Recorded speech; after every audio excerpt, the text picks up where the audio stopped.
September 22, 1942, just south of Leningrad, near the shattered rail junction at Nga. Dawn comes late and weak through the smoke. Frost clings to the churned earth like a thin crust of glass, crunching under boots as Red Army infantry crouch along a tree line overlooking a narrow rise. The men of the 124th Tank Brigade have been waiting since before first light, breath fogging the air, fingers stiff around rifles and binoculars. Somewhere ahead, German engines growl, low, heavy, unlike anything they have heard before. At first, it sounds wrong. Too slow. Too deliberate. Lieutenant Sergei Ivanovich Malyshev, 24 years old and already grey at the temples, lifts his field glasses. Through drifting smoke and birch trunks stripped bare by shellfire, something massive begins to move. Not the familiar angular silhouette of a Panzer III or IV. This is taller. Broader. It advances without urgency, branches snapping beneath its tracks as if the forest itself offers no resistance. The tank emerges fully into view. Its armor plates are vertical and thick, blunt like a fortress wall. The turret is enormous, dominating the hull, and from it extends a long, black barrel, far longer than any German gun Malyshev has seen. White exhaust vapor pours from the rear as the machine halts, almost calmly, as if aware nothing here can truly threaten it. Someone whispers the word before anyone orders silence. Tiger. The name is unfamiliar, but the feeling it produces is immediate. Behind Malyshev, a T-34 engine revs. Sergeant Anatoly Karpov, buttoned up inside the turret, has already traversed his gun. He fires first. The 76.2mm shell screams across the open ground and strikes the German tank squarely on the frontal plate. The impact flashes bright, and does nothing. The shell ricochets away with a shriek of metal, spinning uselessly into the dirt. Inside the T-34, there is a pause. A second round is loaded, hands moving faster now. Karpov fires again, aiming lower, where the hull meets the tracks. Another spark. Another deflection. The German tank does not move. It does not retreat. It does not even turn its turret. Then, slowly, the turret begins to rotate. The sound reaches them a moment later, a deep, mechanical whine, controlled and confident. The long barrel settles, aligning with Karpov's T-34 as if guided by a measuring instrument rather than a human eye. Malyshev opens his mouth to shout a warning. The Tiger fires first, and only once. The 88mm gun cracks like a hammer striking the sky. The shell crosses the distance in a heartbeat and punches straight through the T-34's turret. Steel peels outward. Flames burst from the hatches.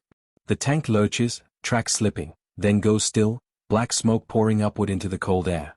No second shot is needed. Around Malyshev, men freeze. This is not how tank battles are supposed to go. The T-34 is meant to be fast, sloped, resilient, the pride of Soviet industry. It is supposed to close distance, maneuver, overwhelm. But here, range does not matter. Armor does not matter. The Tiger has killed from far beyond what feels fair, as if rewriting the rules in real time. Another Soviet tank fires. Then another. Impacts ring against the German armor like stones thrown at a bunker. The Tiger responds methodically, selecting targets one by one. Each shot is final. Each explosion removes another familiar shape from the battlefield. German infantry advance behind it, using the tank's bulk as moving cover. Machine guns chatter from hull ports, stitching the tree line with bullets. Bark explodes from birches. Men dive into the mud, hearts hammering, trying to understand what they are seeing. Malyshev forces himself to observe, to remember. He notes the thickness of the armor, the angle of the plates, the way Soviet shells fail to bite. He sees how the Tiger exposes itself without fear, how it dominates open ground not through speed, but through certainty. This is not just a new tank, he realizes. It is a psychological weapon. Orders crackle over the radio, pull back, reposition, artillery will handle it, but even as guns begin to thunder from the rear, the damage is done. Word spreads faster than any command. The Germans have brought something invulnerable to the front. Something that shrugs off direct hits and kills at distances once thought safe. As Malyshev retreats through the trees, smoke stinging his eyes, the image of the Tiger burns into his mind, immovable, unhurried, deadly. By nightfall, survivors will trade stories in whispers, exaggeration creeping into every retelling. By morning, the rumor will have grown larger than the tank itself. And along the Leningrad front, fear will acquire a name. By nightfall, the temperature drops sharply. The battlefield settles into an uneasy quiet broken only by distant artillery and the crackle of burning wrecks. Malyshev crouches in a shallow dugout, hands trembling as he writes by the light of a hooded torch. Around him, men sit in stunned silence, faces smeared with soot and frozen sweat. No one jokes. No one smokes. The usual rituals that follow survival feel inappropriate now. The tiger has not pursued them far. It did not need to. At brigade headquarters, maps are spread across a table scarred by shrapnel. Officers speak in low, clipped voices. Reports arrive from neighboring units, same description, same outcome. A German heavy tank, frontal armor impervious to standard anti-tank rounds, armed with a gun capable of killing from beyond 2 kilometers. Some accounts insist there were 2 Tigers. Others swear there were 3. One claims a shell bounced off at point-blank range. The political officer listens carefully, jaw tight. He knows what unchecked rumors can do. But this time, the rumors are anchored in burned steel and missing crews. By morning, reconnaissance confirms it. The Germans have introduced a new Schwerpanzer. The name is formal now, Panzerkampfwagen 6, but the nickname has already taken hold. Tiger. The word circulates through trenches and tank parks alike, carried by messengers and fear. 4 tank crews, the psychological impact is immediate and corrosive. The T-34 has been their shield, their confidence. It was the machine that made them feel equal, or superior, to the enemy. Now, crews begin asking questions that have no comforting answers. At what range does our gun penetrate? Where do we aim? How close must we get? The answers, when they come, are grim. At typical combat distances, the 76.2mm gun cannot penetrate the Tiger's frontal armor. Side shots might work, but only if the angle is perfect. Only if the Tiger allows it. Only if the crew survives long enough to maneuver. Malyshev is summoned to brief higher command. He describes what he saw, carefully, without embellishment. The way the shell sparked and skipped. The single shot kills. The unhurried advance. When he finishes, the room is silent. A colonel finally speaks. So, he says slowly, our best tank is no longer enough. That sentence hangs in the air like smoke. Orders change quickly. Tank units are instructed to avoid head-on engagements. Ambush tactics are emphasized. Infantry are told to mark Tiger positions for artillery. Engineers begin laying mines in deeper belts, hoping to cripple tracks if they cannot kill the hull. Anti-tank gunners are warned not to reveal themselves too early, wait for flanks, aim for vision slits, tracks, gun mantlets. But knowing what to do and having the chance to do it are different things. The Tiger dictates the battlefield. It advances where it chooses, halts where it wishes, and forces Soviet units to react. Entire attacks are delayed or rerouted when reports of Tigers surface. In some sectors, their mere presence freezes movement. Commanders hesitate, buying time for the Germans even when no shot is fired. German crews sense this shift immediately. Inside the Tiger's thick armor, they feel insulated not just from shells, but from urgency. They take careful aim. They wait for better targets. The battlefield bends around them. For the Red Army, the shock travels far beyond the Leningrad front. Reports reach Moscow within days. Engineers at design bureaus read the field notes with mounting concern. Armor thickness. Gun caliber. Engagement range. The conclusions are unavoidable. The enemy has jumped ahead. Meetings stretch late into the night. Voices rise. Hands slap tables. Some argue that numbers will solve the problem, overwhelm the Tigers, sacrifice tanks to close distance. Others push for immediate upgrades, thicker armor, bigger guns, new turret designs. The war does not pause to allow consensus. At the front, Malyshev watches as crews begin modifying their own machines. Extra track links are welded to hulls in desperate imitation of German armor. Ammunition loads are adjusted, with scarce subcaliber rounds reserved for rumored Tiger sightings. Maps are annotated with warnings in grease pencil, Tiger reported. Yet for all the planning, the fear remains visceral. It lives in the pause before firing. In the instinct to reverse instead of advance. In the knowledge that one mistake, one moment of exposure, invites an 88mm shell that will not forgive. The Tiger has achieved something rare in modern war, it has reintroduced doubt. Not just doubt in tactics, but in inevitability. The Red Army is still massive. Its factories still churn. Its soldiers still fight with grim determination. But now, threaded through that resolve, is a new awareness, that superiority is temporary, and that the enemy can still surprise them with steel and fire. As winter deepens and snow buries the wrecks of burnt-out T-34s, the Tiger's reputation grows faster than its numbers. Each encounter reinforces the myth. Each survivor adds detail. By the time spring approaches, the Tiger is no longer just a tank. It is the measure by which all Soviet armor is judged, and found wanting. October 15, 1942, Leningrad outskirts, 0430 hours. The frost has thickened overnight, and smoke from distant fires mingles with the grey mist rolling off Lake Ladoga. Malyshev climbs into his T-34, now fitted with makeshift armor plates welded along the hull, crude but psychologically necessary. Around him, other crews make final checks, lubricating tracks, counting rounds, whispering prayers to saints and ancestors alike. The previous encounters with the Tiger have left a mark not only on morale but on design bureaus back in Moscow. Engineers pore over battlefield reports, examining fragments of armor, eyewitness sketches, and captured German shells. Early calculations reveal the grim truth: the standard 76.2mm gun is nearly useless against frontal armor beyond 800 meters. The only hope is to redesign, improvise, and outthink the enemy.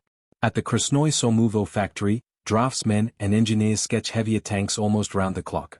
They debate thicker frontal armor versus increased mobility, calculate turret angles, and experiment with longer 85mm and 100mm guns. Each prototype, each model, is a direct answer to the Tiger's dominance. Designers joke grimly that these tanks will be judged not by their elegance, but by whether they can survive a single engagement. Back on the front, new tactics are tested. Ambush points are marked along narrow forest paths. Minefields are reinforced. Anti-tank teams are instructed to wait, hide, and fire only when the Tiger exposes its side. Infantry is deployed closer to anticipated kill zones, ready to throw Molotov cocktails or satchel charges at tracks. Malyshev's unit practices these maneuvers relentlessly. One cold morning, he crouches behind a felled tree, observing a training Tiger mock-up rolled into a clearing. His T-34s spread along concealed flanks. The exercise begins. Shells scream past. The Tiger advances with mechanical precision, simulated gun-firing blanks. They try every tactic: flanking, immobilization attempts, rapid firing from concealed positions. Every time, the mock Tiger seems almost invincible, shrugging off their efforts. It is here Malyshev fully understands the scale of the challenge. The Tiger is not just a weapon, it is a new paradigm of armored warfare. Numbers alone cannot win the day. Strategy, cunning, and engineering must evolve faster than the enemy's designs. Every misstep, every hesitation in combat, could be fatal. By November, reports of Tigers multiply along multiple sectors of the Eastern Front. The German army has deployed them not as isolated heavy tanks but as spearheads, supporting infantry pushes and counterattacks.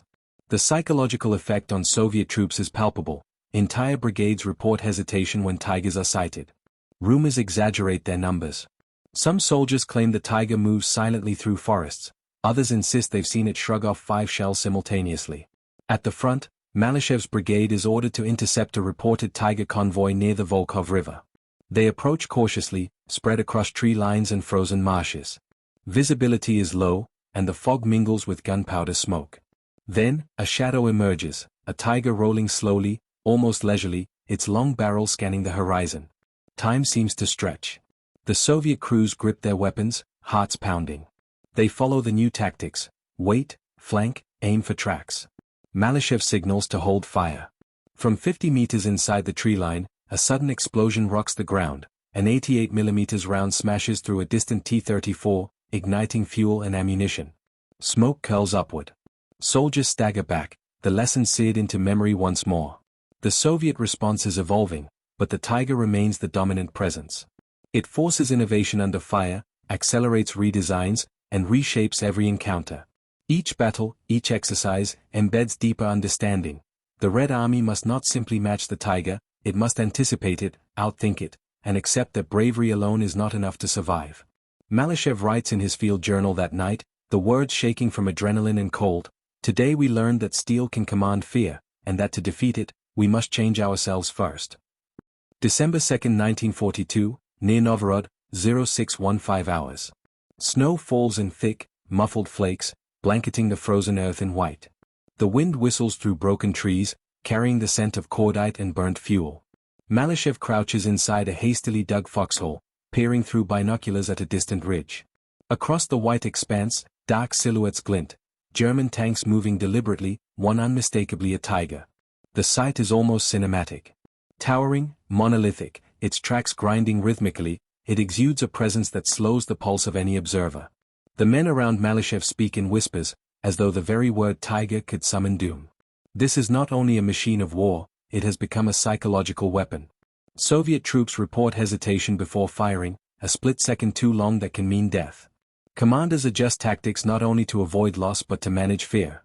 Entire units learn that morale can falter even before the first round is fired. During this winter, anecdotal accounts spread faster than official reports. Crews who survived Tiger encounters describe the long barrel as an eye that sees everything, the armor as a wall no shell can breach, the pace as unhurried, inevitable, like fate itself. Soldiers begin treating Tiger sightings with near reverence. Some refuse to fire unless given explicit orders. Others plan retreats before contact. Malyshev notices subtle changes among his men. Junior sergeants twitch at every distant rumble. Drivers hesitate at crests. Even experienced tank crews, hardened by months of fighting, show signs of hypervigilance. Sleep becomes scarce. Conversations are clipped, eyes constantly scanning horizons. At brigade headquarters, psychological reports start reaching commanders. Officers recommend rotating troops to avoid prolonged exposure to Tiger-dominated sectors. Chaplains and political officers are tasked with maintaining morale. War correspondents note a new phenomenon: fear is no longer just a reaction to loss, but a proactive, anticipatory state induced by the Tiger's presence. Yet, the Tiger inspires respect as well. Soviet tankers begin to study every encounter meticulously, learning patterns, noting positions, analyzing firing methods. In briefings, officers stress caution, but also initiative, flank, bait, ambush. Intelligence officers push for improved communication, coordination with artillery, and the development of new anti-tank rounds. Malyshev's own approach evolves. Where once he relied on speed and numerical advantage, he now values patience, observation, and precision. He teaches his crews to think like the Tiger, to anticipate, to calculate, to respect the rules of engagement. It is an education paid for in sweat, shrapnel, and burned steel. Stories of Tiger encounters reach the Soviet home front as well, adding to the legend. Newspapers, censored and controlled, report casualties and losses, but frontline letters, whispered stories, and propaganda broadcasts hint at a weapon unlike any before. By early 1943, the Tiger's aura has grown so large that it influences not just strategy but perception. Soldiers and commanders alike measure their own courage in machines against the standard of invincibility the Tiger represents. And yet, for every story of fear, there is a glimmer of determination. Engineers continue designing heavier armor. Gun calibers increase. Tactical manuals are rewritten. Every encounter, every death, every near-miss teaches something new. The Tiger, for all its terror, forces adaptation. It shapes not just the battlefield, but the Red Army itself, molding strategy, engineering, and human resolve in its shadow. Malyshev watches as another T-34 patrol cautiously maneuvers near the ridge. The Tiger's outline remains distant but omnipresent. He notes silently, the battle is as much in the mind as it is in steel and gunpowder. To survive, one must respect the machine, but never surrender to it completely. March 5, 1943, near the outskirts of Kharkov. The snow has melted into mud, thick and clinging to boots and tank tracks alike. The Red Army is no longer waiting passively. Months of observation, study, and trial have given birth to countermeasures designed specifically to challenge the Tiger's dominance. At a makeshift command post, Malyshev reviews the latest intelligence maps. Artillery batteries have been repositioned to cover likely Tiger approaches. Reconnaissance teams report every movement. New 85mm and 100mm guns are deployed at critical intersections. Mines are laid along narrow passages, designed to immobilize the Tiger's massive tracks. Even small squads of engineers are ready with satchel charges and explosives, prepared to disable Tigers that venture too close. The first Real test comes as dawn breaks. A Tiger emerges from a stand of birches, barrel sweeping slowly, searching for targets. This time, the Red Army is ready. Artillery observers spot the tank and call coordinates to batteries hidden in the tree line. Mortar teams adjust their aim. Mines lie buried beneath the mud, invisible but deadly. Malyshev gives the signal. Multiple T-34s move in coordinated flanking maneuvers, carefully avoiding direct confrontation. The Tiger fires, but this time, the Soviet strategy is more than reaction, it is orchestration. Shells and mines strike simultaneously. The Tiger jolts as the front tracks hit a concealed mine, grinding to a halt. Artillery fire pounds from the distance. One carefully aimed 100mm shot pierces the side armor, igniting fuel in the engine compartment. Smoke roils upward. For the first time in months, the near-invincible machine falters. The impact reverberates through the ranks. Soldiers cheer cautiously, aware that victory is never guaranteed, but the legend of invulnerability begins to crack. Officers take careful note of what worked: coordinated attacks, heavier guns, minefields, and patience. Elsewhere along the Eastern Front, similar tactics start paying off. Tigers are no longer untouchable. Ambushes, clever positioning, and superior numbers begin to tilt engagements in the Soviets' favor. Tank crews grow bolder. Fear remains, but it is tempered with strategy. Respect replaces paralysis. Back at brigade headquarters, Malyshev writes in his journal, "The Tiger is formidable, but it is not eternal. Steel may dominate, but human ingenuity endures." Engineers in Moscow celebrate as new tank models and upgraded artillery reach the front lines. By late spring 1943, the balance begins to shift. The Tiger is still feared, still deadly, but it can be countered. Its aura of invincibility, carefully cultivated through months of shock and awe, finally shows cracks. Yet even in victory, the lessons remain clear. The Red Army has learned that technological superiority cannot be ignored. That battlefield psychology can be as lethal as shells. That fear itself must be trained, managed, and harnessed. And most of all, that even the mightiest weapon can be overcome, but only with patience, innovation, and relentless adaptation. The Tiger remains a force to reckon with, but the soldiers who once froze at its sight now advance with measured caution, calculated resolve, and hard-earned confidence. The myth of invincibility has ended, but its influence on tactics, design, and the human spirit endures, shaping the course of the war long after the first encounter in Leningrad.